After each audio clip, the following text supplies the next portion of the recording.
Deuxième partie de l'Africa Newsroom, Ibouba, journaliste politique, et Daouda Tall sont toujours avec nous. Ils nous accompagnent depuis le début de cette émission. On continue de débattre de l'actualité. Tout de suite, le grand angle.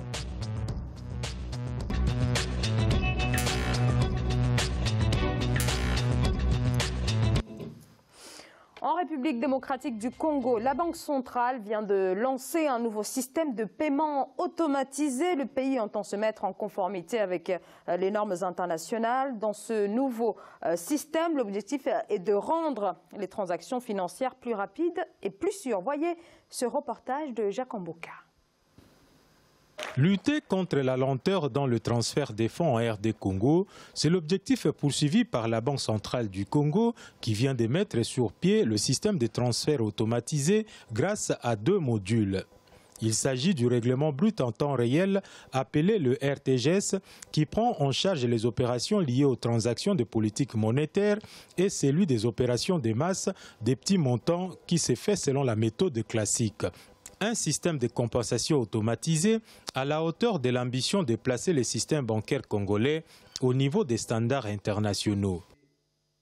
Il y a plus ou moins 5 ans, on est passé à un système semi-manuel qui fonctionnait sur la plateforme ISIS, c'est Integrated System, qu'on a eu à développer par nos ingénieurs de la Banque centrale. Mais aujourd'hui, nous sommes passés maintenant à un système totalement automatique. Le nouveau système permet aussi la préparation de l'espace pour l'émission par le gouvernement du lancement des titres d'endettement public.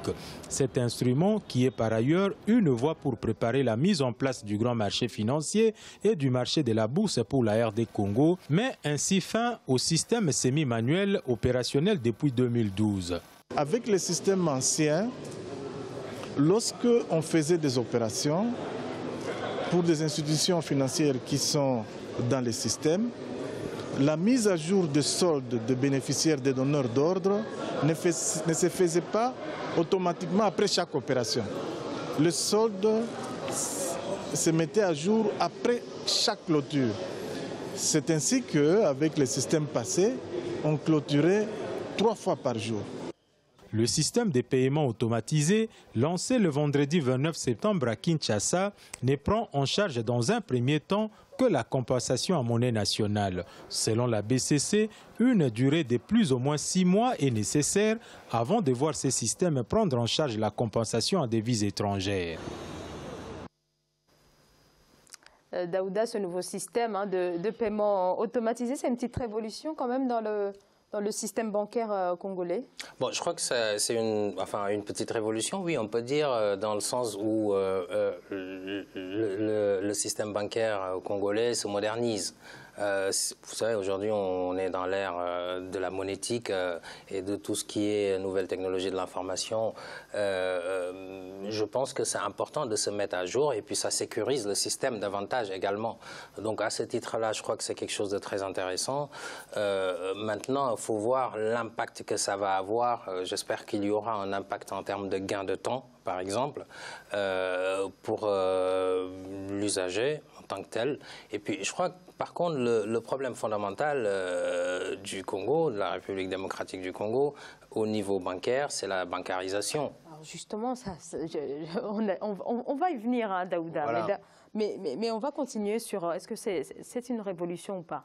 Oui, une révolution, effectivement, c'est une révolution. Je crois qu'il était temps pour le RDC quand même de passer à l'étape supérieure, quoi, quand même. Ce grand pays-là, aujourd'hui, je crois que s'il est si en retard que ça, s'il est en retard, bien sûr, et c'est vrai qu'il est en retard, je crois que, je ne suis pas un économiste, hein, donc je n'ai aucune teinture économiste comme M. Tall, sans doute. Mais bon, aujourd'hui, je crois que si le Congo RDC est à ce niveau-là, il devait le dépasser depuis très longtemps.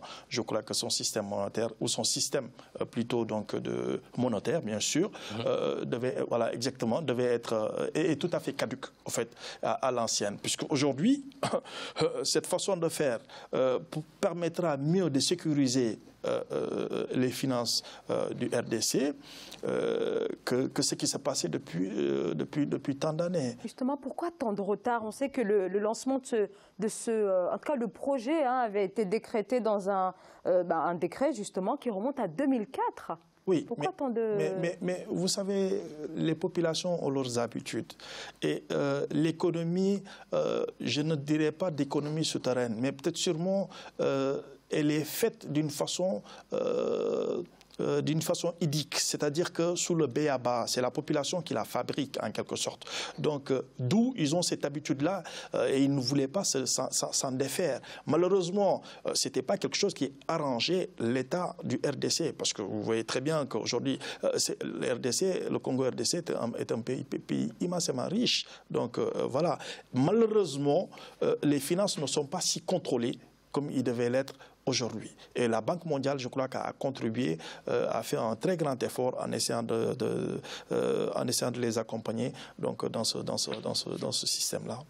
Donc, Daouda, alors cette modernisation va concerner le trésor public, les institutions financières, bien entendu, mais aussi les entreprises et les ménages. En ce qui concerne ces particuliers, justement, ils ne vont guère en fait pouvoir vraiment bénéficier de ce système quand on sait que en République démocratique du Congo, le taux de bancarisation n'est que de 4%. Donc, voilà. Vous l'avez évoqué tout à l'heure. Tout à fait. Comment voulez-vous développer un pays avec un taux de 4% de bancarisation, et étant donné que c'est la banque quand même qui... Vous savez, si vous voulez voir comment fonctionne l'économie d'un pays en règle générale, regardez le taux de bancarisation, parce que les entreprises sont bancarisées, les ménages sont bancarisés, et l'argent qui est disponible, c'est l'épargne. Et c'est cette épargne-là qui peut être redistribuée en termes de financement pour les entreprises, les petites et moyennes entreprises par exemple. Mais si le pays, les banques du pays n'ont pas assez de liquidités parce que les ménages n'épargnent pas, à partir de ce moment-là, on ne peut pas redistribuer pour l'économie. Alors la Banque centrale ne peut pas, bien entendu, émettre une quantité de monnaie infinie et distribuer à tout le monde. C'est bien ça le problème. Donc c'est nécessaire que la RDC avance dans le sens de la bancarisation de la population. Moi, je reste convaincu pour la RDC et comme pour d'autres pays, l'avenir véritablement de l'Afrique, c'est l'entrepreneuriat. Et l'avenir des pays africains, pris individuellement, c'est l'entrepreneuriat. C'est par l'entrepreneuriat que l'on crée des emplois. L'État gagne en termes de recettes fiscales pour réinvestir dans le système socio-éducatif, les routes, tout ce qu'on veut.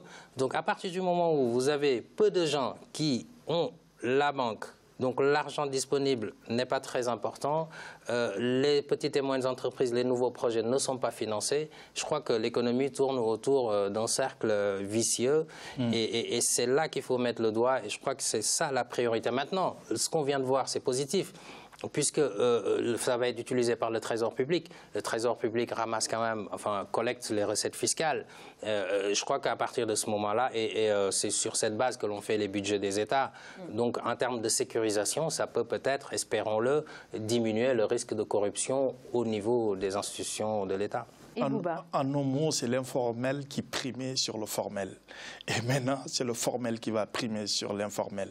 C'est juste ça. C'est la population, c'est le petit marché noir, c'est les grands marchés, les nana-benz et tout ce qui s'articulait autour de ça, donc qui faisait en quelque sorte donc, le dispatching et qui avait la manne financière qui gérait au moins cette économie donc, du RDC. Aujourd'hui, elle devient de plus en plus moderne.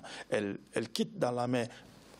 Bon, en fait, c'est ce qu'on sous-entend, qu'elle quitte dans la main donc, de l'informel pour aller dans la main du formel, c'est-à-dire où l'État donc, du RDC aura beaucoup plus de contrôle et que donc, l'argent sera beaucoup plus mis en sécurité, l'échange sera beaucoup plus fluide et sera mis en sécurité. Juste une parenthèse, parce qu'il faut, il faut nuancer un petit peu, c'est-à-dire que justement, je rebondis sur ce que dit à juste titre Ibouba, l'informel, il y a quand même un système de bancarisation qui est nouveau, c'est-à-dire une forme de bancarisation, tout ce qui est monétique, transfert d'argent par exemple, par les portables, etc. Bon, on peut considérer ça comme de la banque qui aussi arrange quelque part le secteur informel, mais véritablement une bancarisation digne de son nom, c'est ça qui va régler le problème en soi économique de la RDC. On va marquer une courte pause, on se retrouve dans quelques instants pour la suite de l'Africa Newsroom.